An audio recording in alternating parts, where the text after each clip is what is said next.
We are joined by Bohdan Popov, an expert from the United Ukraine Center. Mr. Bohdan, welcome. Greetings to you all. So, the meeting that is scheduled to take place on February 4th and 5th in Abu Dhabi, what are our expectations? In your opinion, has this framework changed, especially in light of these recent brazen terrorist attacks carried out by the Russian Federation? Well, just about 20 minutes ago, we were discussing the devastating strike on the local miners. And now we have received reports of another tragic strike targeting the maternity hospital located in Zaporizhzhia.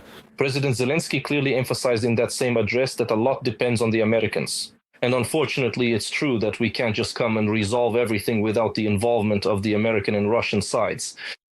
And if we understand that the Russians' position remains unchanged, they continue their terror, violate agreements, and so on, then as for the Americans, it's difficult to influence them, but it is possible.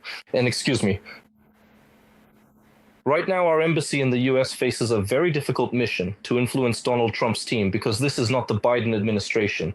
It was quite difficult to influence the Biden administration. We received significant grant support. We received over $100 billion in grant funding, which did not require repayment or giving anything back, and so on. The Trump administration is a completely different matter. They have a completely different stance, and it's almost impossible to influence President Trump directly. But what's important here is that our diplomatic team in the United States is finding innovative approaches.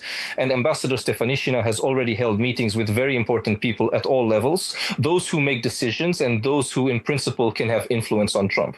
This includes Mike Rogers, who is the chairman of the United States House Armed Services Committee, a person who approves the defense budget and who can include support for Ukraine in it. By the way, let me remind you that despite the fact that Trump cut almost all funding for the Ukrainian army, $500 million still remained in that funding. This is Ted Cruz, the person who controls trade in the US on behalf of the Senate, and in fact introduces sanction bills and is responsible for sanction policy against the Russian Federation. This is the Heritage Foundation, a center that directly influences Trump and the entire MAGA movement. Because it's very difficult to influence Trump directly, he has a rather specific position. At the same time, Russian lobbyists and others are also trying to influence him. But if you have a comprehensive approach, which Stefanishina as an experienced diplomat possesses, then we can achieve meaningful results. And by the way, just the day before yesterday, the US Senate Foreign Relations Committee reviewed a new bill against the so-called neo-fleet of the Russian Federation, which includes sanctions not only against oil, but also against liquefied natural gas, as well as against Russia's military infrastructure. If we keep moving forward like this, step by step, gradually influencing the position of the United States of America, maybe we will eventually see the day when Donald Trump changes his stance and starts putting pressure on Putin.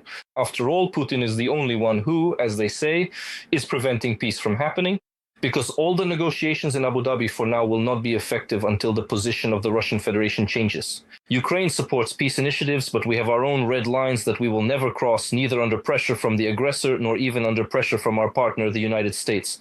Mr. Bohdan, let's also add the position of our European partners, our partners.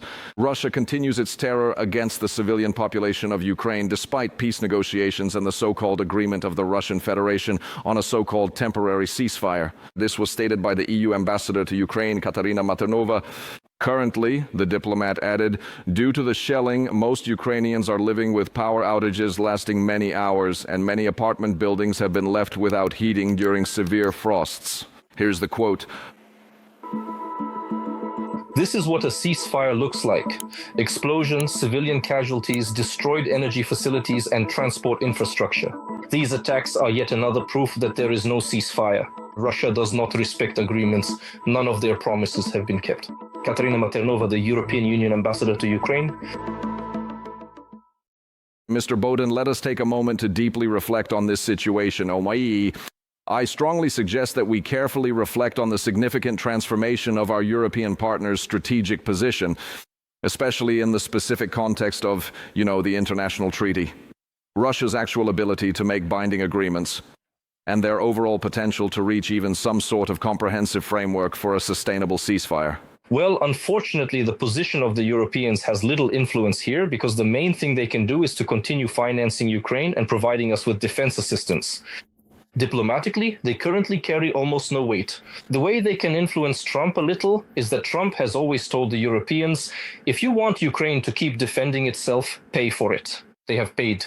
Of course, they didn't pay what we wanted, not even a reparations loan, not even 140 billion euros for 2 years, but only 90. but at least it's some money. And we understand that at the last Ramstein meeting, commitments of about 45 billion were also confirmed. Altogether, that's about as much as in 2025. Unfortunately, this is absolutely not enough, but at least they are taking some steps. And this is how they can influence things, because we see that Trump is not involving them in diplomatic processes. And in principle, this is rational on his part, because the Europeans speak in unison with Ukraine, and it's convenient for Ukraine when the Europeans are present at the table.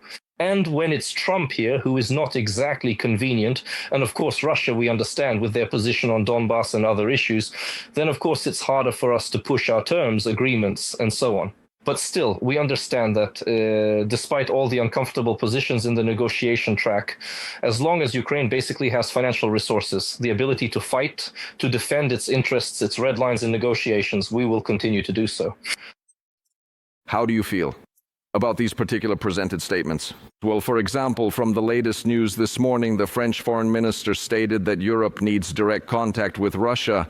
Can Europe itself effectively adjust its geopolitical role and significantly strengthen its fundamental role for maintaining long-term security on the entire continent? The point is that this position of the Russian Federation remains unchanged. In other words, the Europeans have nothing else to bargain with regarding the terms of the agreements that the Russian Federation has accepted. We understand that for Russia, Donbas is not, so to speak, the ultimate absolute goal. Why do they want Ukraine to sign exactly this kind of agreement? Because it would lead to public destabilization. We know the attitude of Ukrainian society towards such an agreement, and we understand what will happen if it is nevertheless signed, what political responsibility will fall on the politicians who carry it. This includes both the parliament and the country's leadership. And this is a very, very big goal of the Russian Federation, to make Ukrainian society destroy itself from within. That is precisely why they are pushing this idea.